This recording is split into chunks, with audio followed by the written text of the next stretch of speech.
Okay, let's unpack this. Today, we're doing a deep dive into some really fascinating source material. Yeah. What have we got? We've got excerpts from Chapter 14 of Think and Grow Rich, and also some really insightful editors' comments. Napoleon Hill. And the comments connect it to more modern ideas. Exactly. They bridge his concepts with things like, modern science. Okay, interesting. So what's the main thrust, the big idea we're exploring?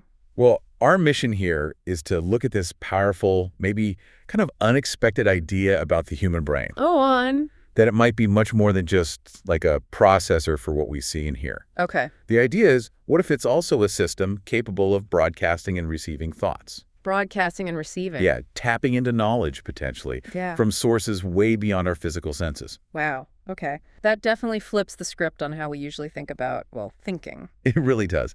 And it all kicks off with Napoleon Hill's main assertion, which he apparently got from talking to people like Bill and Gates. Right, the inventors. So what was his core idea? He proposed that the human brain functions remarkably as both a broadcasting station and a receiving station for thought vibrations. Like a radio. Seriously. Yeah, just like a radio operates. He believed every brain could pick up these vibrations of thought released by other brains. And how would we experience that, these received thoughts? Well, the source says they arrive as those, sudden hunches or flashes of intuition we sometimes get out of the blue. Okay, so it's not just external senses, but maybe tuning into some kind of thought network. That's the idea. And the source even points to a specific part of this, like mental radio system. Which part is that? According to the material, it's the creative imagination. That's the receiving set of the brain. The receiving set, like the antenna and tuner part. Exactly. It connects your conscious, reasoning mind to different sources of thought stimuli. And not just one source, right? I remember reading there were several. That's right. The source lists 4 key ones.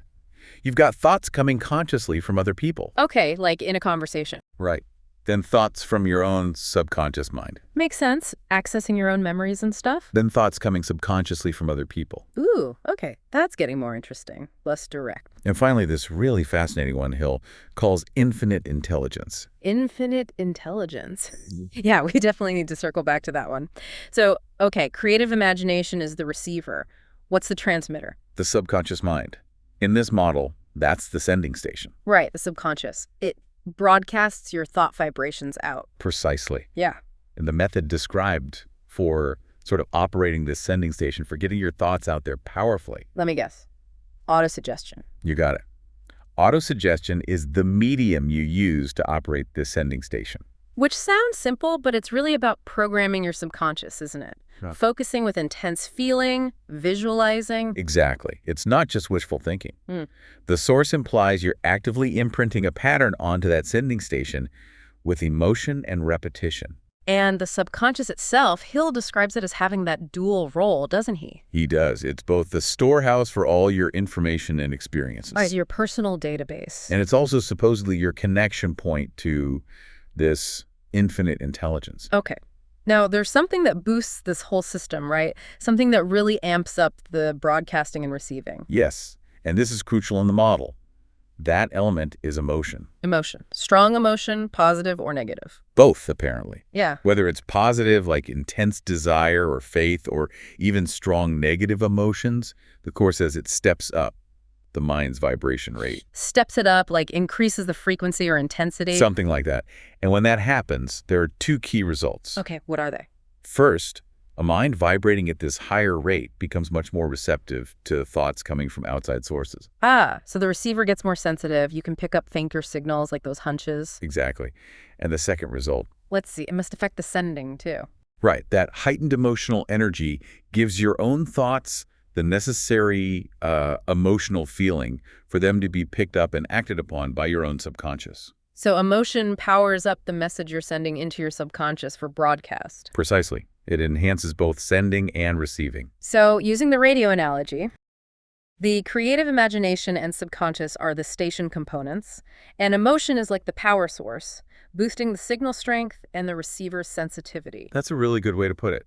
And this is where infinite intelligence fits in. It acts as the airwaves, the medium connecting everything. Yeah, Hill's term, infinite intelligence. The editor's notes kind of frame this in a more maybe modern scientific context. They do. They suggest it aligns with ideas from physics about the fundamental interconnectedness of everything. Yeah. Energy, matter, space, time, all stemming from a common base because matter is just energy. The underlying unity of reality. So in Hill's model, infinite intelligence isn't just a philosophical idea, it's the actual medium. Exactly the medium. The bridge, let's say, through which your subconscious mind's energy connects to every other subconscious mind's energy. Like a vast universal network, a psychic internet almost. Kind of. And that's how thoughts from other brains, or maybe directly from this intelligence field, could reach us. So when your mind is highly receptive, boosted by that strong emotion we talked about. Right, highly receptive. Its pull attracts a thought from another subconscious, or maybe from infinite intelligence itself, through this connecting medium. Okay, so those moments of intuition, the hunches, déjà vu, even premonitions. The source is suggesting these could be manifestations of tuning into this network. That seems to be the implication. Thoughts arriving when our minds are emotionally charged and therefore more open or sensitive to this connection. And the material makes a really striking point here. What's that? That while Hill's explanation involves this intangible force, current medical science and psychology don't actually offer a better explanation for getting thoughts or knowledge you've never been physically exposed to. That is a key point. Science is incredible at mapping the physical brain, right? We know about the chemistry, we can measure electrical activity, pinpoint areas for memory, emotion. Yeah, we can even stimulate bits of the brain and cause like a feeling of pleasure or see a flash of light. Exactly. We can influence the kind of experience. But can science make a brain have a specific original thought on demand? Like, think of a purple elephant juggling bananas right now. No, not yet anyway. And science definitely struggles to explain where the actual content of our thoughts comes from, especially those really novel ideas or insights that seem to just appear. Right. The editor points this out. Our knowledge of the physical brain, the where of thinking, has exploded.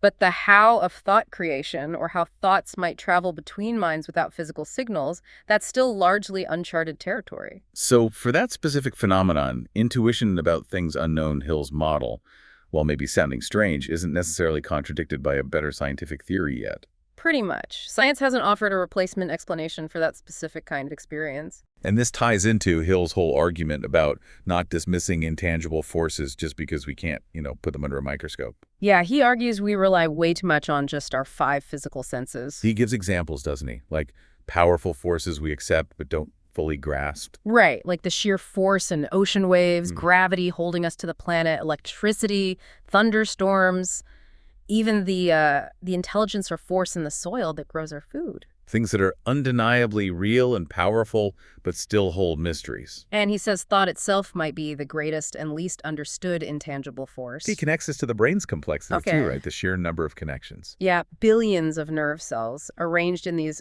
incredibly intricate, non-random patterns. The source mentions estimates like 1 followed by 15 million zeros for potential connections. It's staggering. Just mind-boggling complexity. And that leads to his question, basically. Is it really likely that this unbelievably complex machinery exists only for running the physical body? Or does its design also provide a way to communicate with other intangible forces, including other minds, or this infinite intelligence? It's a provocative question, for sure, and the editor's note suggests some modern scientific ideas, while not proving Hill, do kind of resonate with this idea of deep interconnectedness. You mean like stuff from physics? Exactly. Things like quantum theory, dealing with the subatomic level, where things seem much less separate and more interconnected than they appear in our everyday world. Right. Wasn't there something about linked particles? Entanglement, yeah. The EPR effect, Bell's theorem, ideas where linked particles seem to influence each other instantly no matter how far apart they are. Instantly. That defies our normal ideas of space and time. It certainly does, and it hints at connections operating outside our usual understanding, which is relevant to Hill's ideas, even if it's not direct proof. And there was another concept mentioned. Holographic. Right, the holographic principle, the idea that in a hologram, every small piece contains the information of the whole image. This led to theories like Carl Pribram's holographic brain, suggesting memory isn't stored in one spot, but is distributed, like a hologram. And David Bohm's holographic universe, the idea that the entire universe is interconnected, with each part reflecting the whole.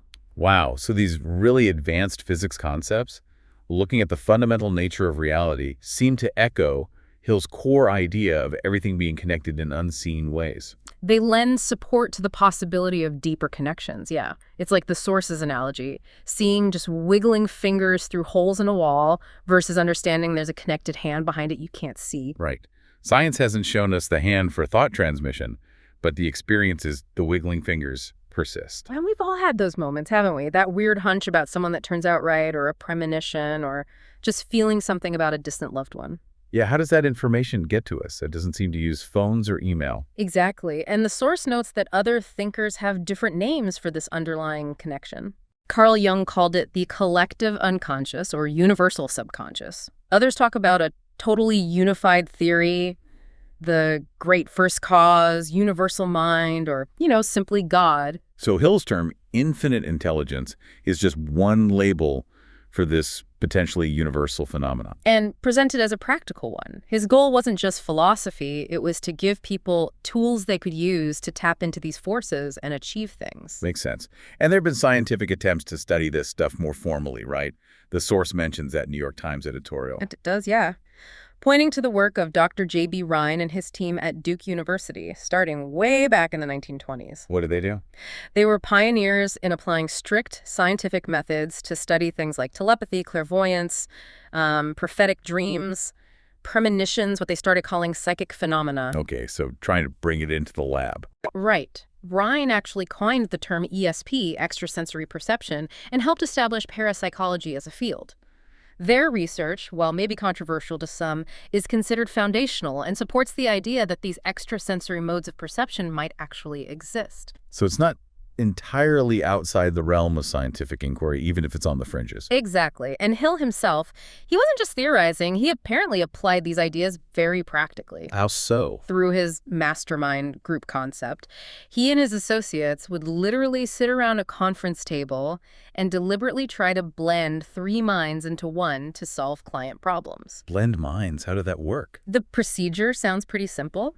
State the problem clearly, discuss it openly, everyone throws in any thoughts or ideas that pop into their head, no matter how random they seem. Okay, and what happened?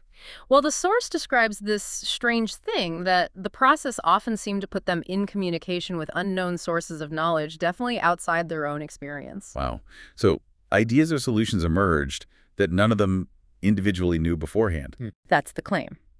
It links directly to his whole mastermind principle, the idea that when minds coordinate in harmony, they create a synergistic effect, accessing something greater than the sum of their parts, possibly tapping into that infinite intelligence. And this improved with practice. Apparently so. The source says the more a group worked together, the better they got at anticipating ideas, feeling connected, writing that shared enthusiasm. It wasn't perfectly controllable, but the ability to tap into this extra knowledge seemed to grow. So this whole idea, thinking about the brain not just as like a self-contained computer, but potentially as this receiver and transmitter. Yeah, a subtle instrument tuning into forces beyond our immediate senses. What does that perspective mean for you listening right now? How do you approach your own gut feelings, your intuition? Does it maybe change how you think about brainstorming with others? Seeing it not just as sharing existing knowledge, but maybe opening a channel to something more? This deep dive suggests there could be these vast, intangible forces involved in how we think, forces science is still grappling with. It leaves us with a pretty provocative thought, doesn't it? Maybe the most powerful insights, the best ideas, maybe they aren't always found through just logic or what we already know. Maybe they're already out there, somehow always available. Just waiting for our minds, amplified by genuine emotion and clear intention to tune in and receive them.